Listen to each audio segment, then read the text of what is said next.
Let's begin by telling you that the Federal Airports Authority of Nigeria shut the 18 left runway of the Murtala Muhammed Airport, Lagos, after a XeJet Airlines aircraft skidded off the runway on landing at the runway on Saturday. The Airbus with registration 5NBZZ with 52 passengers and 3 crew members on board departed Abuja and landed at the domestic wing of the airport about 11:29 a.m. local time. This serious incident is happening barely 3 weeks after Dana aircraft skidded off the same runway.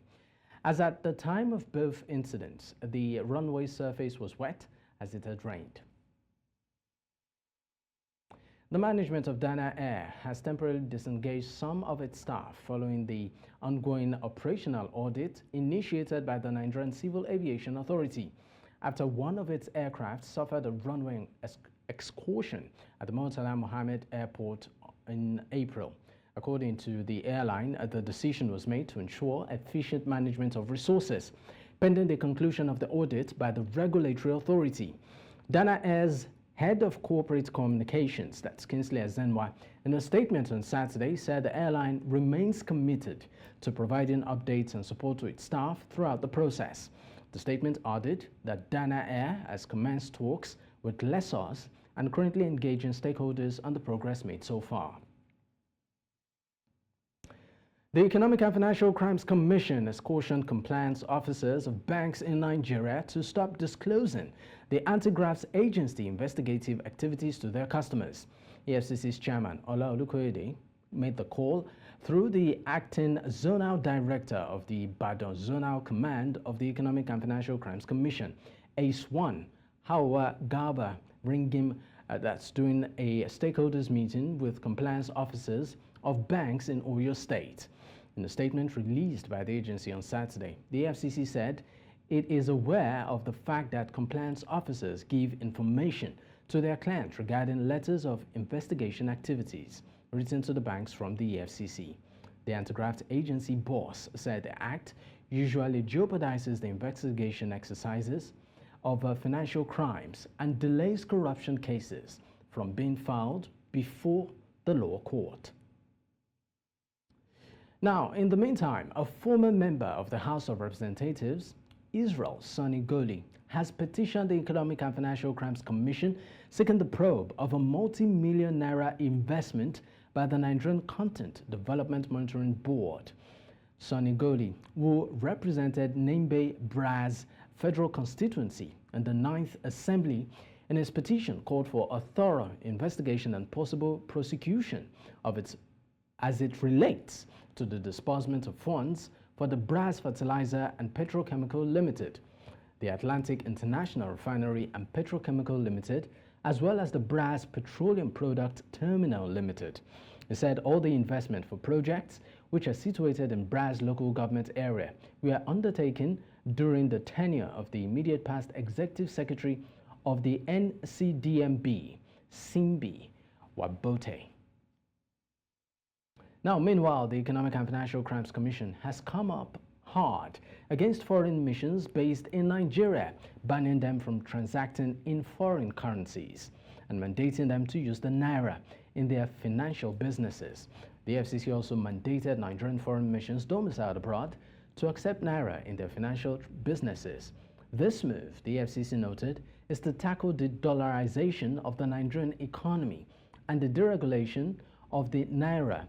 The degradation of the Naira, as the Anti-Graft Commission, in an advisory to the Minister of Foreign Affairs, Ambassador Yusuf Tuga, expressed reservations and displeasure regarding the unhealthy practices by some of foreign missions to invoice consular services to Nigerians and other foreign nationals in the country in US dollars.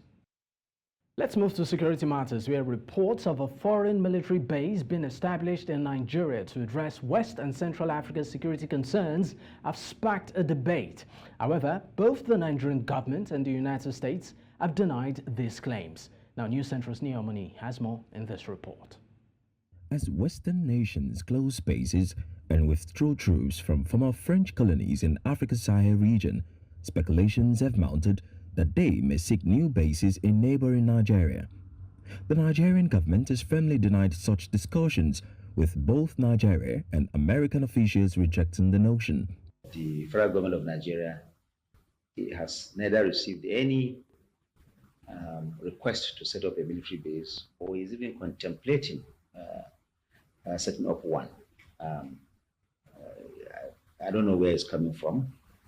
We think that this is not factual, this is misleading, and this is not patriotic. I'm not aware of any such conversation, and I'm not really sure whose purpose it serves to agitate on this point. Despite denials, the issue has sparked debate within Nigeria as the country faces ongoing threats from terrorist groups like Boko Haram and ISWAP in the Lake Chad region. The risks are actually enormous. One is that there will be some strategic superpowers who are already making inroad into the Sahel, and then of course Nigeria becomes a country of interest. And if Nigeria becomes a country of interest, it means that there will be resurgence of new groups, terrorist groups will be coming in. So Nigeria becomes a playground for sales of ammo and ammunition and small arms and light weapons. However, Nigeria contends its current counterinsurgency efforts haven't necessitated foreign troops' presence. A foreign military base will not do anything for us because we have already seen an example of what happened in Niger. Their presence have not made any difference. It didn't do anything. So why should we, Nigeria, go ahead and have a foreign military base in our own country? Nigeria currently receives substantial foreign cooperation in its fight against security threats, achieving these without hosting any foreign bases. The government prioritized deepening these international partnerships, rendering foreign bases unnecessary. The security situation in West Africa will likely continue to influence this discussion as countries work together to contain terrorism. In Lagos for News Central, Ni Omoni.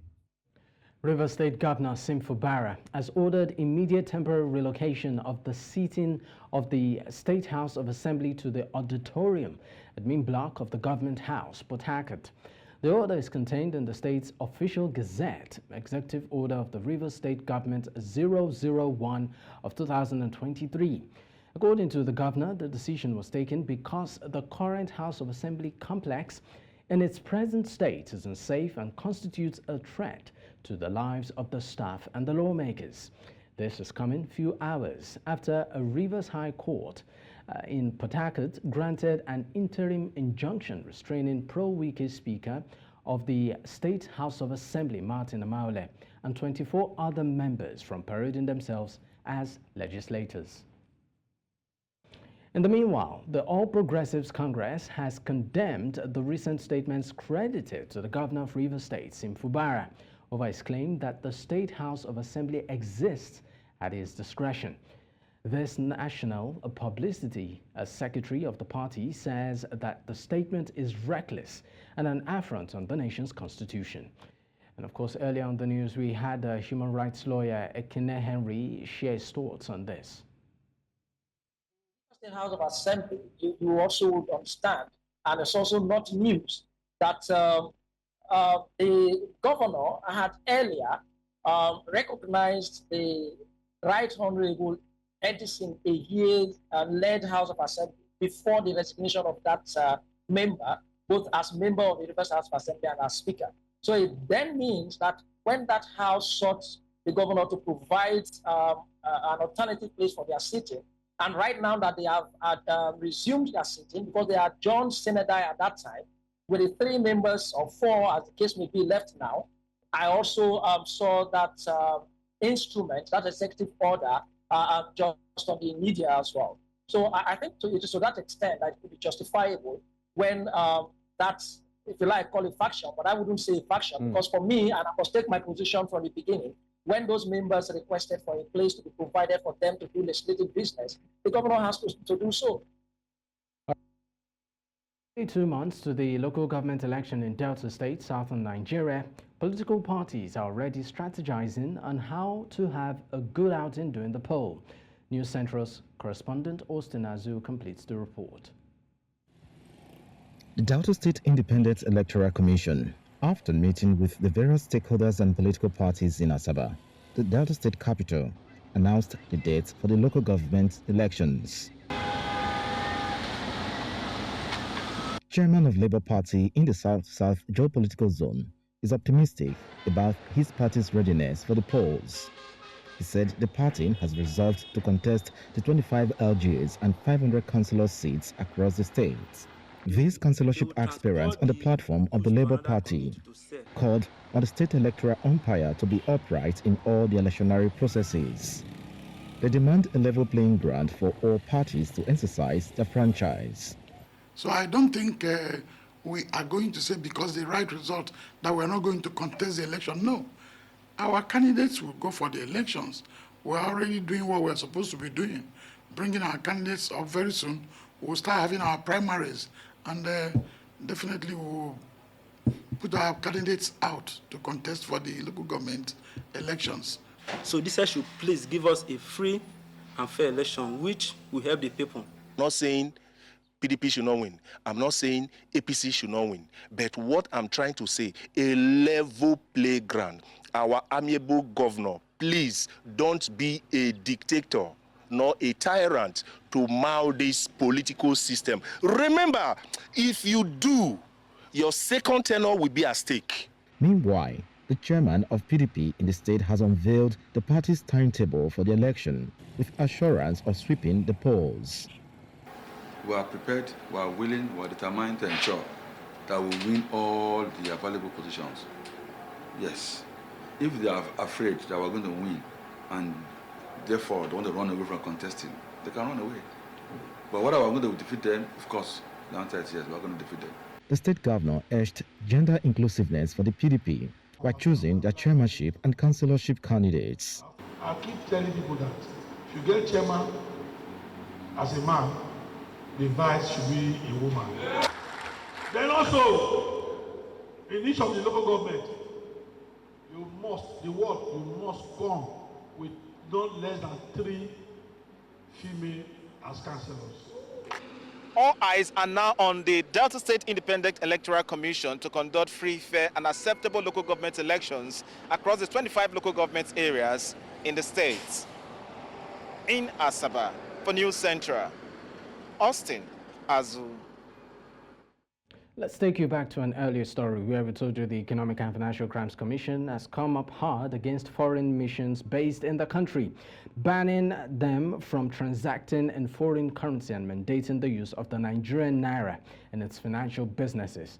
It also extended this to Nigeria's foreign missions domiciled abroad to accept Naira in its financial businesses. Well, joining me on the news at this time to discuss this is business and social policy analyst Kenneth Ikenwa. Thank you for your time, Kenneth. Now, let's get straight to it. Shabbat. Great. Now, given the recent fluctuating trend, of the Naira in terms of its strength, as to the dollar, now, do you think this particular move would further deepen or improve the value of the Naira? All right, the new directive coming from the EFCC is a good step in the right direction. It shows the extent to which the federal government is concerned about, the depreciation of the value of the Naira. And a situation whereby the Nigerian economy is being dollarized doesn't portend well for the strength of the Naira. And this directive is good. But this is just one out of 1,000 policy directives that need to be undertaken. We need to focus more on fiscal and monetary issues that will help to actually combat very, very critical strategic factors that are responsible for the decline of the strength of the Naira vis-a-vis other international currencies. But a directive of this nature also goes to show that the government is serious about asserting the sovereignty of the country, but it also brings to the fore a conflict of jurisdiction and a conflict of conventions. Now, let me remind you and remind our viewers that the international convention is that when a country situates its embassy or its foreign mission in your country, establishing bilateral relations, wherever the physical building of that embassy is located is regarded as the territory of that country. Now I want to play an angelic advocate, not the devil's advocate here. Today is Shabbat, so I shouldn't be talking about the devil. Now, if that is the territory of a particular country, should we forbid them from using their own currency within what is purportedly their own territory? Then the second convention is that which is stipulated by the CBN Act, which states that the Naira is the only legal tender within the Nigerian geographic territory. So we need to marry these two conventions. But I think common sense will show that the geographic territory belonging to Nigeria, where these foreign missions are situated, would have the upper hand. And I think it's a good call in the right direction. And I think it will play a very, very, though minute role in strengthening the power of the Naira against the dollar. It is a good call, and I say government applause. You sort of strayed a bit into diplomatic relations in your analysis, and that will lead me to my next question. As regards the impact of this directive, on the diplomatic relations, with other countries, particularly as regards Nigeria. All right, let me go back to some years back, I think 2005, when I applied for an American visa. I did pay for that American visa in Naira. The Naira was going for about 160 Naira to $1 then. All right, we fast-tracked to 2018. I applied for a US visa and a British visa, and I did pay in Naira. Now, the reason why some foreign missions will be requesting that Nigerians pay in dollars, and not just foreign missions, at a point in time, so the airlines were mandating that Nigerians should buy their ticket in dollars, is because the Naira has greatly been devalued by over 1,000% since 2004 and also since 2018.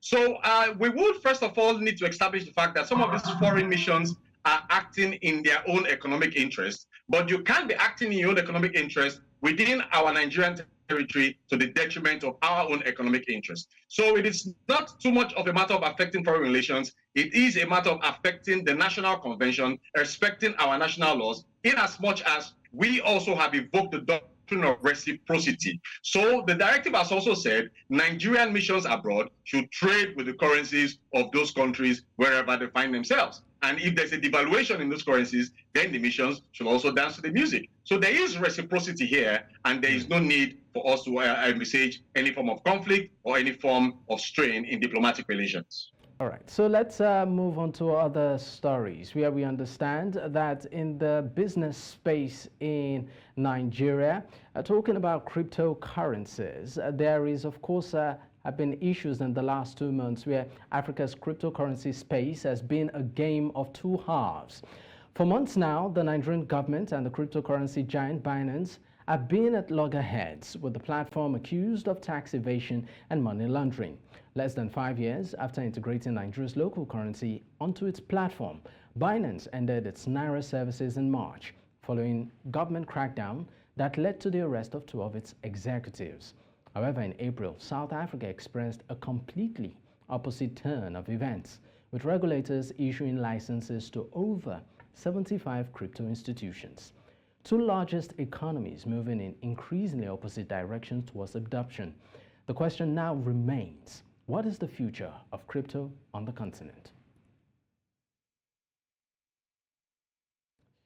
To further shed more light on this, I am joined on the news by crypto industry veteran and the Chief Executive Officer, No One's Ray Yusuf. Thank you for your time. Now, drawing on your experience of bootstrapping successful crypto startups and being recognized as one of the... Do not hear anything. Okay, and being recognized as one of Sorry, I don't hear you guys. Okay, I think we have a bit of communication lack there. But if you can hear me, drawing on your experience bootstrapping successful crypto startups and being recognized as one of CoinDeck's 40 most influential persons, what's one consistent trend you've observed in both Nigeria's crypto space and the broader global South markets over the years? The trend is as it has always been for the past 70 years. It's overregulation. Africa is the most overregulated region in the entire world, especially financially. When you consider that it is not possible to send money from an M-Pesa wallet in Kenya to an M-Pesa wallet in Ghana or any of the 7 other African states where M-Pesa exists, it starts to become clear. The colonial clerks just don't want Africans to be able to trade money with each other. In fact, it extends beyond just the banking system, beyond just the mobile money system. Even Binance now, on Binance peer-to-peer, African traders in Kenya cannot trade with African traders in any other state in Africa. This just happened recently, the moment Binance got a US compliance monitor. It is very clear. It is Western pressure that wants to keep Africa locked in a state of financial apartheid. And it manifests over every single possible venue. This is the problem. And it's not going anywhere, sadly. Consider also, if an African entrepreneur wants to start a business, it's nearly impossible to do so in Africa in any real substantial way. They would have to fly to New York City, start a corporation over there and open up a bank account, and then possibly get a merchant account. This is the reality for Africa for the past 50 years. And it hasn't gotten better, it's gotten worse. You consider what Nigeria is doing with peer-to-peer, it becomes a stark reality. And you consider why they're doing this. Nigeria is doing this to protect the value of its currency, to protect the Naira that is undergoing 3 to 5% inflation every day. They have not just zeroed in on cryptocurrency, but specifically on peer-to-peer. This is really important as a point. Peer-to-peer is very special because peer-to-peer signifies the actual potential currency and commerce that can happen in the economy. The official cryptocurrency volume in Nigeria is at $60 billion a year. But the peer-to-peer volume is more than 10 times that. That's almost $500 billion. And Nigeria sees peer-to-peer as the enemy. But what they don't realize is that peer-to-peer is actually their best tool. I mean, Yusuf, sorry peers. to, of course, interrupt a bit, but we're pressed for time. Now, let's look at the reason, some of the reasons Nigeria, is actually, or the government is given to actually crack down on many of these platforms. One of it is that many of these platforms are used as conduit to launder funds and also finance even terrorism. Now, with your extensive experience navigating through Africa's evolving crypto regulatory landscape, what does good regulation look like for Nigeria's crypto space? Good regulation is always innovation friendly, and good regulation knows how to separate the good from the bad. The vast majority of peer-to-peer volume is good. It's simple. African merchants want to make payments in China because that's where they buy things, because they can't buy those things in Africa. How do they do it when their banks won't let them send money to China, when they don't have a bank account in China? It's simple. They use cryptocurrency, and they're looking for ways to onboard into cryptocurrency. They want to demonize a merchant in Nigeria who wants to buy sneakers from China and lump him into a pod with money launderers and terrorists. It's simply not true. And it's simply a part of the lies and FUD that Western regulators continue to spread because they do not want Africa to grow. So making this very simple distinction, that's the first part of it. Regulators in Africa have to understand peer-to-peer and crypto is not the enemy. It is the road to a pan-African renaissance. All we need to do is be able to use our money. Is that too much to ask? I mean, talking about pan-African renaissance, Binance exit from Nigeria and the possibility of tighter regulations for other exchange creates a level of uncertainty. Now, how will other cryptocurrency platforms adapt to this changing and ever-evolving environment? And are there, any potential opportunities therein?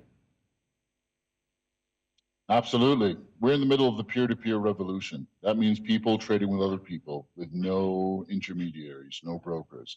My platform is currently centralized, but I'm looking to decentralize it as quickly as possible. So even if they throw Ray in jail or stop us, there'll be an army of Rays out there, like a swarm of locusts.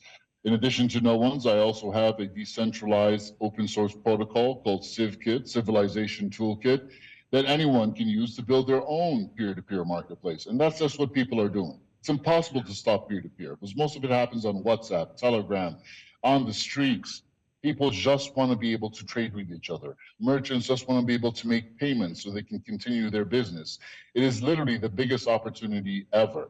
to allow African states to trade with African states. When you consider that pan-African continental trade is less than 13%, whether it's 70% in Europe, it's no wonder why Africa is poor. They simply don't want us to trade with each other. So if you want to fix that problem, the biggest problem of all, and inspire the world with the greatest victory ever, do come into the cryptocurrency industry, do start building peer-to-peer solutions, and especially marketplaces, because that's the only thing that we're missing. All right, Yusuf, thank you so much for your time on the news. My pleasure, sir. All right. Now, the news continues in West Africa, where Senegal's Prime Minister Amadou Ba says 26 Guinea migrants who left from the country died off the coast of Senegal when their boat sank several days ago. According to him, Guinea has officially recorded around 26 deaths so far, with most of the victims leaving from the Matam district of the capital Conakry. Reports of the shipwreck had appeared on social media in recent days, but authorities had not until recently specified a death toll. Now, relatives of those missing told journalists this week that the vessel had left at the end of April, with the tragedy occurring at the beginning of May. On Friday, Ori Ba said that thousands of young Guineans waiting in various countries to be repatriated after trying to leave the country. Nous avons enregistré près de 26 morts officiellement pour le moment, suite au naufrage d'un bateau qui était rempli de jeunes compatriotes qui, pour l'essentiel, provenaient d'une même commune, c'est-à-dire la commune de Matam. Nous avons aujourd'hui près de 3000 de nos jeunes qui attendent d'être rapatriés du côté du Niger, 1200 du côté de l'Algérie, 400 du côté de la République arabe d'Égypte, des milliers qui sont dans les camps en Italie, sans compter ceux qui sont aux États-Unis dont je n'ai pas le nombre. C'est une hémorragie pour notre pays. Hundreds of participants in a Malian national dialogue, mainly boycotted by the opposition, have recommended that military rulers who took power in 2020 keep power for several more years. According to a statement read on state television, they say when elections are eventually held, junta chief Colonel Assimi Goïta should be a candidate for the presidency. The rapporteur of the steering committee for the consultations, Boubacar Sow, said they recommend extending the transition from 2 to 5 years. They also recommended promoting the candidacy of Colonel Assimi Goïta in the next presidential poll.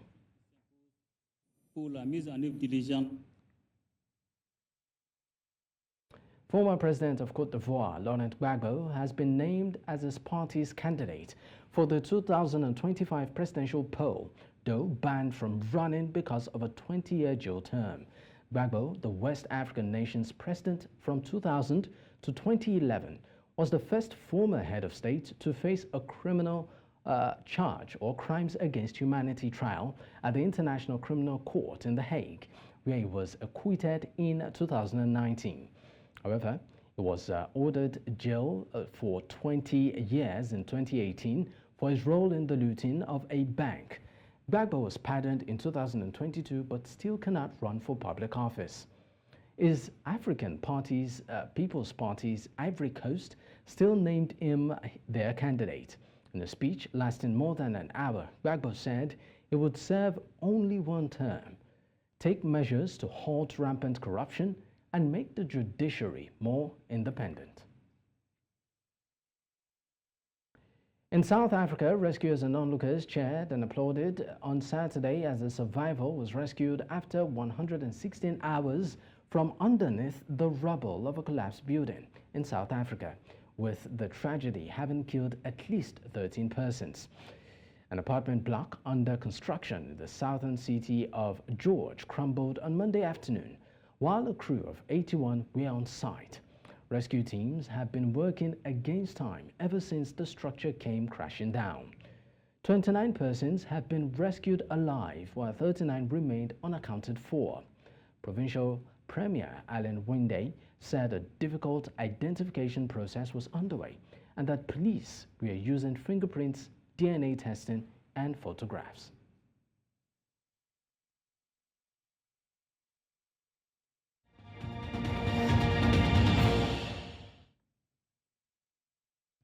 More than 300 persons were killed in flash floods that ripped through multiple Afghan provinces. And as authorities declared a state of emergency and rushed to rescue the injured. Heavy rains on Friday sent roaring rivers of water and mud crushing through villages and across agricultural land in several provinces.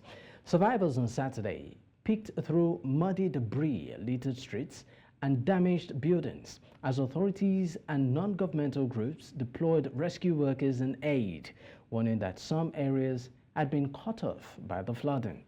Northern Bagham province was one of the hardest hit, with more than 300 persons killed there alone and thousands of houses destroyed or damaged. Palestinians in Ramallah say a vote at the United Nations General Assembly to grant Palestinian additional rights in the world body is a result of the pressure exerted by the people on their governments. Political activist Omar Saf says it reflects a global awakening, particularly among younger generations, as seen in America and worldwide. هنالك جدية أكثر في التعامل مع هذا الموضوع من ناحية أن تكون فلسطين عضو كامل وليس أن تبقى يعني بصفات محددة، لأنه هو في تحديد لبعض الأمور. يجب أن تكون فلسطين دولة مستقلة وكاملة السيادة وأن يعترف بها العالم. التصويت اللي صار بصالح فلسطين في الأمم المتحدة على كشفوا القناع عن وجه الاحتلال إنه كان قناع مزيف، وشافوا الجرائم اللي صارت في غزة وفي رفح، والله يكون بالعون يعني، فعشان هذا اضطروا انهم يصوتوا يعني. الامر جاء نتيجه تضحيات شعبنا وليس جراء استجداء مضى عليه 30 عاما ولم يوصلنا الى اي خطوه متقدمه على طريق حقوق شعبنا، هذا اولا. وثانيا اراه ياتي في سياق اليقظه التي انتابت او التي برزت لدى شعوب العالم، لدى الفئات الشابه. A top opponent of India's Prime Minister Narendra Modi has urged his compatriots to resist dictatorship after the country's top court provisionally released him from jail to campaign in the national polls. Arvind Kejriwal, a chief minister of the capital Delhi and a key leader in an opposition alliance formed to compete against Modi in the polls, was granted bail on Friday after weeks in custody. Is among several leaders of the bloc under criminal investigation, with his party describing his arrest as a political conspiracy orchestrated by the ruling party to sideline its opponents ahead of the poll. 140 crore लोगों से भीख मांगने के लिए आऊं, मेरे देश को बचा लो, मेरे भारतवर्ष को बचा लो, मेरा भारत बहुत इस तानाशाही से बचा लो मेरे दोस्त, मेरे देश को।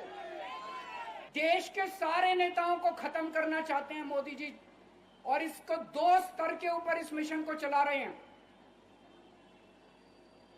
जितने विपक्ष के नेता हैं उनको जेल भेजेंगे, और जितने बीजेपी के नेता हैं उनको सबको निपटा देंगे, उनकी राजनीति खत्म करते जाएंगे। मेरे को इन्होंने जेल भेज दिया।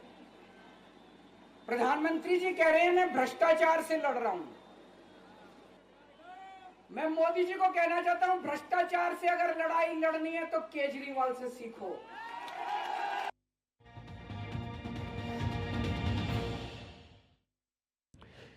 And of course, in the world of sports, Africa's fastest man, Ferdinand Omanyala, will face a stern test as he gears up for the Atlanta City Games on Saturday. That's May 18th, 2024 in Piedmont Park.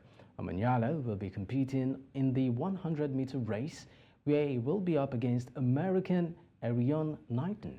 Omanyala, who is the Commonwealth Games champion, is yet to win any 100-meter race this season and will be hoping to make a statement in Atlanta. Omanyala lost to Kip, a classic title, to America's Kenny Barnack, where he finished in 5th place in the hotly contested race. Omanyala will also be looking ahead to compete at the Olympic Games against a strong field of opponent in the 100-meter race. Now, Joko Graveldal scored twice as Manchester City put the pressure on Arsenal in the title race by beating Fulham to move 2 points clear at the top of the Premier League. In a game Manchester City dominated from start to finish, the visitors opened the scoring early on when defender Graveldal produced a clinical finish after a good move opened up the Fulham defense. Phil Foden then continued his excellent form this season with a second after the break, sending a first-time finish past Bernard Leno. The result means that the Gunners, who head to Manchester United on Sunday, need to win to be certain of taking the title race to the final day of the season. Manchester City will play Tottenham on Tuesday, and if Arsenal fails to get a positive result at Old Trafford, then victory will seal a fourth consecutive Premier League title for Guardiola's side.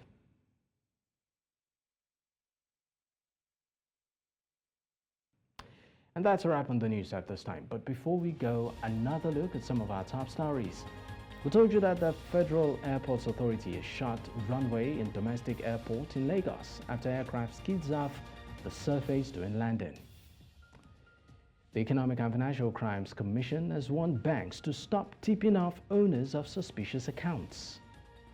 We also told you that a survivor has been pulled out alive after 5 days under rubble in South Africa building collapse. Don't forget to send in your eyewitness report to the WhatsApp number on the screen. You can also follow us on social media. We are at News Central TV. You can watch us live across these platforms: DSTV channel 422, Star Times channel 274, Avo TV, and YouTube. Many thanks for watching. I am Dakbo at Digbui. Bye for now.